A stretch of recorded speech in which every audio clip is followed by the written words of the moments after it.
ಕಾರ್ಯಕ್ರಮ 100% ಹೊಸ ಮುಖ್ಯಮಂತ್ರಿಗಳು ಕೋಲಾರ ಮಾಲೂರು ಬರ್ತಾರೆ.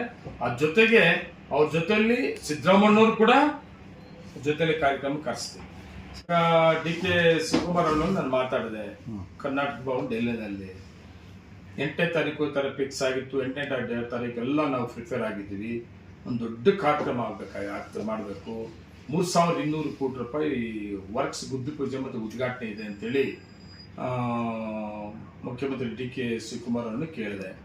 ಅವತ್ತೇ ರಾಜ್ಯಸಭಾ ಮತ್ತೆ MLC ಅಪ್ಲಿಕೇಶನ್ಸ್ ಫೈನಲ್ ಅವತ್ತು 8.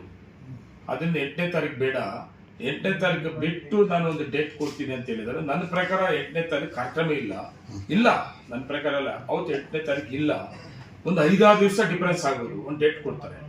ನಾಳೆ ಅವರು ಪ್ರಮಾಣ ವಚನ ಸ್ವೀಕರಣೆ ಮಾಡಿದಾದ್ಮೇಲೆ 2 ದಿವಸ ಡೇಟ್ ಅನ್ನ ತಗೊಂತೀನಿ. ಡೇಟ್ ತಗೊಂಡು ಒಂದು 5-6 ದಿವಸ ಡಿಫರೆನ್ಸ್ ಆಗೋದು. ಕಾರ್ಯಕ್ರಮ 100% ಹೊಸ ಮುಖ್ಯಮಂತ್ರಿಗಳು ಕೋಲಾರ ಮಾಲೂರು ಬರ್ತಾರೆ.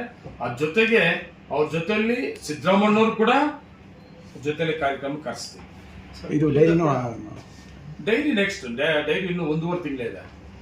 ಇಲ್ಲಿ Kolar MK Gowda dairy solar plant ಉದ್ಘಾಟನೆ ಸಿದ್ದರಾಮಯ್ಯ ಕೈಯಲ್ಲಿ ಮಾಡಿಸ್ಬೇಕು ಅಂತಿದೆ. ರಾಜಕೀಯ ಬದಲಾವಣೆಗಳಿಂದ ಮುಖ್ಯಮಂತ್ರಿ ಬದಲಾವಣೆ ಆಗಿರೋದ್ರಿಂದ ಇವತ್ತು ನಮ್ಮ ಈಗಿನ ಮುಖ್ಯಮಂತ್ರಿಗಳನ್ನ ಕರೆಸಿ ಇನ್ನು 1.5 ತಿಂಗಳಲ್ಲಿ complete MK Gowda dairy final ಆಗ್ತದೆ. ಈಗಾಗಲೇ ಸೋಲಾರ್ ಪ್ಲಾಂಟ್ ಚಾರ್ಜ್ ಕೂಡ ಆಗ್ಬಿಟ್ಟಿದೆ, ತಮಗೆಲ್ಲ ಗೊತ್ತಿರೋದೆ. MK ಗೌಡ ಡೈರಿ ಮಾತ್ರ ಫಾಸ್ಟ್ ಆಗಿ ವರ್ಕ್ ನಡೀತದೆ. 1-1.5 ತಿಂಗಳು ಕಂಪ್ಲೀಟ್ ಆಗ್ತದೆ. 1-1.5 ತಿಂಗಳಲ್ಲಿ ಸಿದ್ದರಾಮಯ್ಯವರು ಮತ್ತೆ ಇನ್ನು ಸಂಬಂಧಪಟ್ಟಂತ ಮಂತ್ರಿಗಳು ಅವರೆಲ್ಲರೂ ಕೂಡ ಬಂದು ಉದ್ಘಾಟನೆ ಮಾಡ್ತಾರೆ.